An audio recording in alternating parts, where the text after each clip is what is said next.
You cannot competently tell the history of video games without mentioning Final Fantasy VII. Before it, games were largely seen, at least in the mainstream, as a toy for children. After it, gaming became the home to some of the most sweeping and engaging stories found in any medium.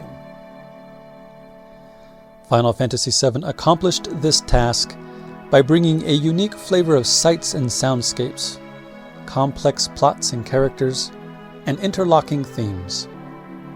Class warfare, energy exploitation and dependency, self-identity, post-traumatic stress, just following orders, free will, and even the ultimate question about whether humanity itself is good for the planet. We are asked to struggle with these questions and given very few answers. In arguably more ways than any other, Final Fantasy VII is a challenge to both its creators and its audience. From Blade Runner to Star Wars to anime classics like Akira, to many multimedia projects that Final Fantasy itself would inspire, there are other stories that strike similarities to this one, and yet somehow nothing quite like it. Summarizing what Final Fantasy VII is and what it means to so many, and why, is nearly impossible, even when spending 20-some episodes of a podcast trying to do so. There is always something more to discover and discuss about this place, unlike any other. It's perfectly appropriate, though, for this story so steeped in themes of memory. Millions of people in the real world would return to it year after year and swim in nostalgia so fondly that we collectively demanded to see and hear and feel it all again. Remade. Final Fantasy VII's characters each remind us of something. Aerith is a reminder that our loved ones are never really gone.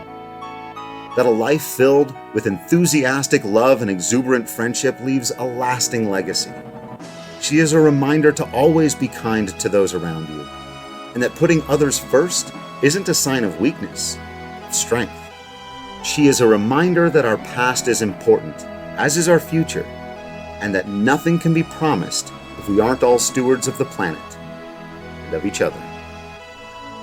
Barrett is a reminder that leadership and fatherhood take all kinds of forms, and taking action means taking responsibility for that action. He is a reminder that hard choices come with hard consequences, but that we still have to make them every single day if we want to live in a just world. Nanaki is a reminder that the truth can set you free, that knowing your past and coming to terms with where you came from can help create and choose a new family to fight for. He is a reminder that the planet is big enough for all kinds of beautiful creatures. Sid reminds us it is never too late to chase those big dreams, or apologize for being an unrelenting asshole. Also, always have an escape hatch! Vincent reminds us that the shadows of the past can be long and haunting, and that facing them can bring closure. He's a reminder that everyone is fighting their own personal battles, and that most of us only see the person on the outside and not the monster underneath. Cait Sith reminds us that fortune-telling is dicey business at best, and if you're going to be a spy for the good guys, be sure to tell the good guys. Maybe he'll do better next time. Yeah. Yuffie is a child of a war-torn land, pulled at by tradition and pushing for the future. She is a reminder that balancing the two is difficult at best. And honestly, minus the kleptomania, we could all be a little bit more like Yuffie. Tifa is a reminder that it's okay to be more than one thing. Bartender and activist. Pianist and badass. That to help others heal can sometimes heal oneself. She shows us the true meaning of companionship and does so without giving an inch of her own agency.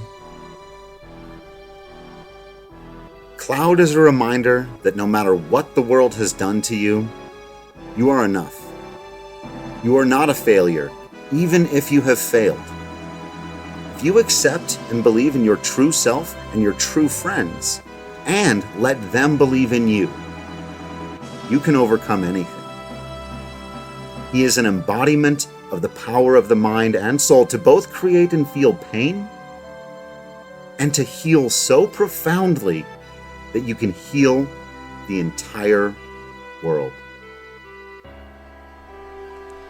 There is no best Final Fantasy. They all carry a unique legacy and quality, and whatever your favorite Final Fantasy is, comes down to personal preference and experience. But no fair study of history, nor time spent with this classic, will lead to any other conclusion than that Final Fantasy VII is the most impactful game in the history of the franchise, and one of the most important pieces of art in the history of video games.